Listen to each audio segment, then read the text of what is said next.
लिया लो टीका लिया अंदर कट के उथों जी जी उस लाओ टीका तो घोड़ा दौड़ा लो ते घोड़े नूं लैके जाना है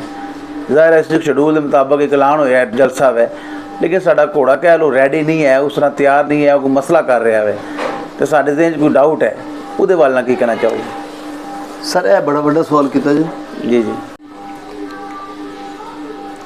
ਜਿਹੜੀਆਂ ਘੋੜੀਆਂ ਘੋੜੇ ਨਾ ਜਿਹੜੇ ਤੁਸੀਂ ਨਸਲਕਸ਼ੀ ਦੀ ਪੁੱਛਦੇ ਹੋ ਜੀ जी जी ਨਸਲਕਸ਼ੀ ਅੱਜ ਕੱਲ ਅਸੀਂ ਇੱਕ ਹੀ ਲੈਣ ਲੱਪ ਲਈਏ ਜੀ ਇਹ ਜ਼ੁੱਲੇ ਦਾ ਬੱਚਾ ਹੈ ਇਹ ਕੱਕਿਆਂ ਵਾਲਿਆਂ ਦਾ ਬੱਚਾ ਹੈ ਜੀ जी जी ਇਹ ਕੱਕੇ ਬਰਾਲਾ ਵਾਲੇ ਦੀ ਨਸਲ ਹੈ ਜੀ ਲੇਕਿਨ ਇਹ ਸਾਰਿਆਂ ਨੂੰ ਕੱਕਿਆਂ ਵਿੱਚ ਲੈ ਕੇ ਆਵੋਦੇ ਇਹ ਸਾਰਿਆਂ ਨੂੰ ਮੋਰਨੇ ਵਿੱਚ ਲੈ ਕੇ ਆਵੋਦੇ ਛੀਣੇ 'ਚ ਲੈ ਕੇ ਆਵੋਦੇ ਉਹ ਤੁਹਾਡੀ ਨਸਲ ਹੈ ਜਿਹੜੀ ਉਹ ਬਦਲੀ ਹੁੰਦੀ ਜਾਏਗੀ ਉਹ ਕਮਜ਼ੋਰ ਹੁੰਦੀ ਜਾਏਗੀ ਜਿਸ ਵਕਤ ਇਸ ਨਸਲ ਨੂੰ ਤੁਸੀਂ ਆਪੋ ਵਿੱਚ ਬਦਲੀ ਕਰੋ ਤਾਂ ਛੀਣਿਆਂ ਨੂੰ ਮੋਰਨੇ 'ਚ ਲੈ ਕੇ ਜਾਓਦੇ ਮੋਰਨੇ ਨੂੰ ਛੀਣਿਆਂ 'ਚ ਲੈ ਕੇ ਆਵੋਦੇ ਤੇ ਮੇਰਾ ਖਿਆਲ ਕਹਿੰਦਾ ਤੁਹਾਡਾ ਉਸ ਵਕਤ ਬਲੱਡ ਲਾਈਨ ਵੀ ਅੱਛੀ ਹੁੰਦੀ ਜਾਏਗੀ ਔਰ ਘੋੜੇ ਖੂਬਸੂਰਤ ਹੁੰਦੇ ਜਾਣਗੇ ठीक हो गया ਜੀ ਤੰਦਰੁਸਤ ਹੁੰਦੇ ਜਾਣਗੇ बेहतर जी। ठीक अच्छा सूफी साहब यह थोड़ी रहनुमाई कर दो कि घोड़िया की हाइट के हवाले नाल कि नेज़ाबाजी वास्ते जी आइडियल हाइट है वो कितनी होनी चाहिए जी भी हाइट है वो ठीक है सर गुजारिश है ਜਿਹੜਾ ਦੌਰ ਜਾ ਰਿਹਾ ਨਾ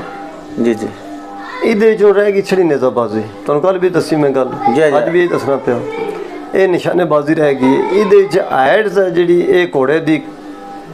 60 ਪਲੱਸ ਹੋਣੀ ਚਾਹੀਦੀ ਲਾਜ਼ਮੀ ठीक है ਇਸ ਉੱਤੇ ਘੋੜੇ ਨਵੈਸ਼ੀ ਬਣ ਜਾਂਦੇ ਨੇ ਔਰ ਜਿਤਨਾ ਘੋੜਾ ਵੱਡਾ ਹੋਵੇਗਾ ਇਤਨਾ ਖੂਬਸੂਰਤ ਹੋਵੇਗਾ ठीक है ਇਤਨਾ ਘੋੜਾ ਉਹ ਅੱਛਾ ਹੋਵੇਗਾ जी जी ਕੀਮਤੀ ਵੀ ਹੁੰਦਾ ਲੇਕਿਨ ਅਸੀਂ ਜਿਹੜੇ ਨੇਜ਼ਾਬਾਜ਼ੀ 'ਚ ਪਸੰਦ ਕਰਨੇ ਲੋਕ ਅੱਜ ਕੱਲ੍ਹ ਆ ਗਏ ਨੇ ਨਾ ਇਹ 60 ਪਲੱਸ 60 61 60 61 ठीक है ਉਹਨੇ ਕੋਈ ਲੋਕ ਵੀ ਸ਼ੌਕੀਨ ਜਿਹੜੇ ਨੇ ਉਹ ਇਹ ਮੰਗਦੇ ਨੇ ਘੋੜਾ ਮੇਰਾ 63 64 ਇੰਚ ਹੋਵੇ जी जी 64 65 ਹੋਵੇ ਲੇਕਿਨ ਜ਼ਿਆਦਾ ਤੋਂ ਜ਼ਿਆਦਾ ਘੋੜਾ ਜਿਹੜਾ ਦੇਸੀ ਹੈ ਇਹ 63 64 ਹੀ ਹੈ ठीक है ਹਾਂ ਨੇਜ਼ਾਬਾਜ਼ੀ ਵਾਸਤੇ ਜਿਹੜਾ ਕਾਮਯਾਬ ਘੋੜਾ ਹੈ ਜਿਹੜਾ ਕੋਈ 10 ਸਾਲ ਦੌੜਦਾ ਪਿਆ ਜਿਹੜਾ ਅੱਜ ਕੱਲ੍ਹ ਦਾ ਦੌਰ ਹੈ ਅੱਗੇ ਇੱਕ ਦੌਰ ਆ ਜੀ ਜਿਸ ਦੌਰ ਦੇ ਵਿੱਚ ਇੱਕ ਘੋੜਾ ਜਿਹੜਾ ਉਹ 3-4 ਨਸਲਾਂ ਵੀ ਨਿਭਾ ਜਾਂਦੀਆਂ ठीक ਇਹ ਸਾਡੇ ਜੀ ਬਜ਼ੁਰਗਾਂ ਦੀ ਰੱਖੀ ਹੈ ਜੀ ਇਹ ਨਹੀਂ ਚੱਲਦੀ ਪਈ ਹੁਣ ਕਿਉਂ ਅੱਜ ਕੱਲ੍ਹ ਜਿਹੜੀਆਂ ਖੁਰਾਕਾਂ ਨੇ ਨਾ जी जी ਇਹਨਾਂ ਖੁਰਾਕਾਂ ਨੇ ਔਰ ਸਾਡੀਆਂ ਇਹਨਾਂ ਨੇਜ਼ਾਬਾਜ਼ੀਆਂ ਨੇ ਘੋੜੇ ਬੁੱਢੇ ਕਰ ਛੱਡੇ ਨੇ ठीक है ਇਤਿਆਦ ਕੋਈ ਨਹੀਂ ਮਸਾਲਾ ਕੋਈ ਨਹੀਂ ਉਸ ਤੋਂ ਬਾਅਦ ਜਿਹਨਾਂ ਨੂੰ ਦਬਣੇ ਉਹਦੀ ਸਾਡੇ ਜਿਹੜਾ 60 ਪਲੱਸ ਹੈ ਇਹ ਜਿਹੜੀ ਕਰਦੇ ठीक हो गया जी। अच्छा दूसरा जिसकन कल से गल कर रहे गर्मी का मौसम जिकन बड़ी गर्मी पै रही है जी। तुम कह रहे थे पानी का खास ख्याल रखना जी। चाहिए तो नेज़ाबाजी सिस्टम का करा के उन्हें घोड़ा थके होंगे ठीक हो गया। तो उस टाइम उन्हें किस तरह की खुराक देनी चाहिए ताकि वो एनर्जी दोबारा बहाल हो जाए ਤਕਰੀਬਨ ਜਿਸ ਤਰੀਕੇ ਨਾਲ ਅਸੀਂ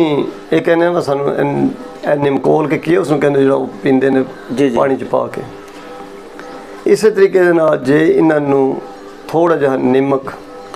जी जी ਕਲਮੀ ਸ਼ੋਰਾ हाँ ਜੋਖਾਰ ਥੋੜਾ ਜਿਹਾ ਵਿੱਚ ਸ਼ੱਕਰ ਦਾ ਇਹ ਬਰੂਰਾ ਹੋ ਜਾਏ ਨਾ એનર્ਜੀ ਬਹਾਲ ਇਹਨਾਂ ਦੀ ਹੋ ਜਾਂਦੀ ਹੈ ਘੋੜੇ ਫਿਰ ਫਰੈਸ਼ ਹੋ ਜਾਂਦੇ ਨੇ ਔਰ ਘੋੜਾ ਗਰਮੀ ਵੀ ਨਹੀਂ ਕਰਦਾ ਇਹਦੇ ਨਾਲ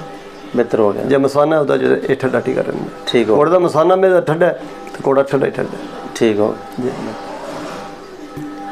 अच्छा सूफी साहब बाज़ का इस तरह होंगे कि इस नेज़ाबाजी ते प्रोग्राम ਜਿਹੜੇ ਤੇ ਤਾਜ਼ੀਦਾਰ ਲੋਕ ਨੇ ਨਾ ਉਹ ਤੇ ਆਪਣੇ ਘੋੜੇ ਨੂੰ ਪੜ੍ਹ ਲੈਂਦੇ ਨੇ ਸਮਝ ਲੈਂਦੇ ਨੇ ਮੈਂ ਸਾਡਾ ਘੋੜਾ ਅੱਜ ਅਨਫਿਟ ਹੈ ਅਸੀਂ ਇਹ ਘੋੜਾ ਨਹੀਂ ਖੜਨਾ ਨਹੀਂ ਸਾਨੂੰ ਨੇਜ਼ਾਬਾਜ਼ੀ ਚਾਹੀਦੀ ਸਾਨੂੰ ਆਪਣਾ ਘੋੜਾ ਚਾਹੀਦਾ जी जी ਕੋਈ ਸਾਡੇ ਭਰਾ ਸਾਡੇ ਪੁੱਤਰ ਉਹ ਵੀ ਐਨ ਨੇ ਦੋਸਤ ਉਹ ਵੀ ਐਨ ਨੇ ਜਿਨ੍ਹਾਂ ਦੇ ਘੋੜੇ ਅਨਫਿਟ ਛੱਡ ਦਿਓ ਨਾ ਉਹ ਲੰਗੜੇ ਲੂਲੇ ਨੇ ਤੇ ਉਹ ਵੀ ਇਸਤੇਮਾਲ ਕਰਦੇ ਨੇ जी जी ਉਹਨਾਂ ਨੂੰ ਇਸ ਗੱਲ ਨਾਲ ਕੋਈ ਗਰਜ਼ ਨਹੀਂ ਨੇਜ਼ਾਬਾਜ਼ੀ ਉਹਨਾਂ ਨੂੰ ਇਸ ਗੱਲ ਨਾਲ ਗਰਜ਼ ਹੈ ਬਈ ਸਾਨੂੰ ਇੱਕ ਜਨੂਨ ਹੈ जी जी ਅਸੀਂ ਉਹ ਪੂਰਾ ਕਰਨਾ ਹੈ ਅੱਜ ਕੱਲ੍ਹ ਸਾਡੇ ਹਾਦਸੇ ਕਿਉਂ ਹੋ ਰਹੇ ਨੇ ਘੋੜੇ ਟਾਇਰ ਡਿੱਗ ਕਿਉਂ ਰਹੇ ਨੇ ਕਿਉਂ ਇਸ ਤਰੀਕੇ ਦੇ ਅਸੀਂ ਗਰਾਊਂਡ ਨਾ ਤੱਕਦੇ ਅਸੀਂ ਘੋੜੇ ਦੀ ਤਬੀਅਤ ਨੂੰ ਨਾ ਪੜ੍ਹ ਸਕਦੇ बिल्कुल ਕੋਈ ਬੰਦਾ ਸਬੂਤ ਨਹੀਂ ਕਰਕੇ ਦੱਸ ਸਕਦਾ ਕੋਈ ਤੁਹਾਨੂੰ ਕਹਿ ਨਹੀਂ ਸਕਦਾ ਬਸ ਮੇਰਾ ਘੋੜਾ ਜਿਹੜਾ ਉਹ ਅੱਜ ਵਾਕਈ ਤੰਦਰੁਸਤ ਨਹੀਂ ਆ ਤੇ ਤਾਂ ਮੈਂ ਘਾਟਾ ਖਾਧਾ जी जी ਘਰੋਂ ਲੈ ਕੇ ਜਾਂਦੇ ਨੇ ਕਿਸੇ ਨੂੰ ਪਤਾ ਹੀ ਨਹੀਂ ਹੈ ਇਹ ਪਤਾ ਹੈ ਨੌਕਰਾਂ ਨੇ ਘੋੜੇ ਗੱਡੀ ਪਾਏ ਨੇ ਲੈ ਕੇ ਤੁਰ ਗਏ ਨੇ ਅਨਫਿਟ ਤੇ ਉਹ ਤੱਕੇ ਦਾ ਜਿਹੜਾ ਮਾਲਕ ਹੈ ਜਿਹੜਾ ਤਹਿਸੀਲਦਾਰ ਹੈ ਪਿਓ ਦਾ ਦਿੱਤੀ जी जी ਉਹ ਤੱਕੇ ਦਾ ਘੋੜਾ ਮੇਰਾ ਬਿਮਾਰ ਹੈ ਜਾਂ ਨਹੀਂ ਹੈ ਜਾਂ ਅਨਫਿਟ ਹੈ ਜਾਂ ਫਿਟ ਹੈ ਇਹ ਉਹਨਾਂ ਲੋਕਾਂ ਦਾ ਕੰਮ ਹੈ ਇਹ ਬੜਾ ਵੱਡਾ ਤੁਸੀਂ ਸਵਾਲ ਕੀਤਾ जी जी ਜਿਹੜੇ ਤਾਜ਼ੀਦਾਰਾਂ ਦੇ ਪੁੱਤਰ ਨੇ ਜਿਹੜੇ ਤਾਜ਼ੀਦਾਰ ਨੇ ਜਿਹੜੇ ਜ਼ਮੀਨਦਾਰ ਇਸ ਗੱਲ ਨੂੰ ਸਮਝਦੇ ਨੇ ਸਾਡੇ ਮਾਲ ਨੂੰ ਕੋਈ ਤਕਲੀਫ ਹੀ ਹੈ ਕਿ ਨਹੀਂ ਹੈ ਜਾਂ ਜਿਹੜੇ ਇਸ ਗੱਲ ਨੂੰ ਸਮਝ ਸਕਦੇ ਨੇ ਇਹਨਾਂ ਦੀ ਤਕਲੀਫ ਕਿਹੜੀ ਤਕਲੀਫ ਹੁੰਦੀ ਹੈ जी जी ਜੇ ਉਹ ਇਸ ਤਰੀਕੇ ਨਾਲ ਕਰਕੇ ਘੋੜੇ ਨੂੰ ਅਨਫਿਟ ਨੂੰ ਤਕਰੀਬਨ ਨਹੀਂ ਨੇਜ਼ਾਬਾਜ਼ੀ ਵਿੱਚ ਕਰਨਾ ਚਾਹੀਦਾ ਠੀਕ ਹੋ ਕਾਰ ਸਮਝ ਜਾਣਾ ਚਾਹੀਦਾ ਬਸ ਮੇਰਾ ਘੋੜਾ ਫਿਟ ਨਹੀਂ ਹੈ अच्छा साज ये देखा गया कि हूँ ਜਿਹੜੇ ਬੰਦੇ ਮਤਲਬ ਨਵੇਂ ਆਏ ਨੇ ਇਸ ਕੰਮ 'ਚ ਤੇ ਉਹਨਾਂ ਦੇ ਗੱਲ ਕਰ ਰਹੇ ਸੀ ਕਿ ਜਨੂਨ ਉਹਨਾਂ ਬਣਾਏ ਹੈ ਤੇ ਉਹ ਅਕਸਰ ਇਸ ਟਾਈਮ ਜ਼ਾਹਿਰ ਹੈ ਘੋੜਾ ਅਨਫਿਟ ਹੈ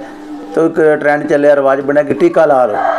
ਹੁਣ ਟੀਕਾ ਤਾਂ ਜ਼ਾਹਿਰ ਹੈ ਕਿਸ ਮਕਸਦ ਵਾਸਤੇ ਲਾਣਾ ਹੈ, ਕਿਸ ਹਿਸਾਬ ਦਾ ਹੈ, ਉਹ ਸਾਰਾ ਕੁਛ ਤਰੀਕਾਕਾਰ ਹੋਣਾ ਚਾਹੀਦਾ ਤੇ ਜਿਹੜੇ ਬੰਦੇ ਨੇ ਵਾ ਟੀਕਾ ਲਾ ਰਹੇ ਨੇ ਇਹਦੇ ਵੱਲ ਨਾਲ ਕੀ ਕਹਿਣਾ ਚਾਹੋਗੇ? ਸਰ ਗੁਜ਼ਾਰਿਸ਼ ਇਹ ਹੈ ਵੀ ਜਿਹੜੇ ਇਹ ਸਾਡੇ ਭਰਾ ਹੈ ਨਾ, ਆਪ ਤੋਂ ਉਹਨਾਂ ਨੂੰ ਪਤਾ ਨਹੀਂ, ਉਹ ਮਾਤੜਾ ਨਾ ਪੜ੍ਹ ਕੋ ਪਤਾ ਕਰਨ ਦੇ ਜੀ ਮੇਰਾ ਘੋੜਾ ਲੰਗੜਾ ਹੋ ਗਿਆ ਜੀ ਦੌੜਦਾ ਦੌੜਦਾ ਜੀ ਜੀ, ਜਾਂ ਮੇਰਾ ਘੋੜਾ ਬਿਮਾਰ ਹੋ ਗਿਆ ਜੀ ਦਰਦ ਪੈ ਗਿਆ ਉਸ। ਹਾਂਜੀ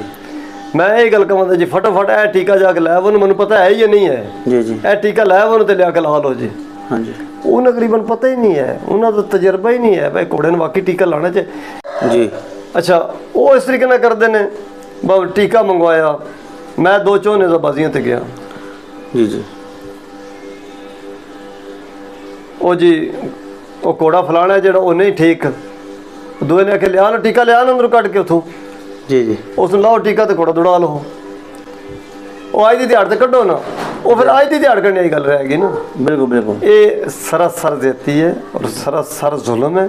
ਜੀ ਜੀ ਇੱਕ ਬਿਮਾਰ ਚੀਜ਼ ਨੂੰ ਤਕਲੀਫ ਦੇਣਾ ਗੁਨਾਹ ਹੈ। ਜੀ ਅਸੀਂ ਆਪ ਬਿਮਾਰ ਹੋਈਏ, ਟੀਕਾ ਲਵਾ ਕੇ ਵਕਤ ਗੁਜ਼ਾਰੀਏ, ਜੀ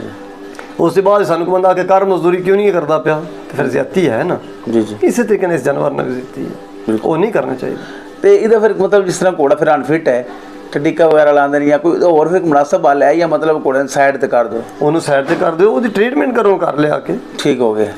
ਘਰ ਉਸੇ ਘਰੋਂ ਹੀ ਗਿਆ ਨਾ, ਉਸੇ ਜੇ ਲੱਖਾਂ ਰੁਪਏ ਤੁਸੀਂ ਲਾਏ ਨੇ ਇੱਕ ਦਿਹਾੜ ਦੀ ਨਜ਼ਰਬਾਜ਼ੀ ਵਾਸਤੇ ਜਾਂ ਖੁਰੀ ਵਾਸਤੇ, ਤੁਸੀਂ ਘੋੜਾ ਆਪਣਾ ਬਰਬਾਦ ਕਰ ਲੈਂਦੇ ਹੋ, ਤਬਾਹ ਕਰ ਲੈਂਦੇ ਹੋ। ਜੀ ਜੀ, ਇਹ ਕੋਈ ਅੱਛਾਈ ਤੇ ਨਹੀਂ ਬੁਰਾਈ ਹੈ, ਬਿਹਤਰ ਹੋ ਗਿਆ। ਜਾਂ ਸਬਰ ਕਰ ਲੈਣਾ ਚਾਹੀਦਾ ਥੋੜਾ ਜਿਹਾ।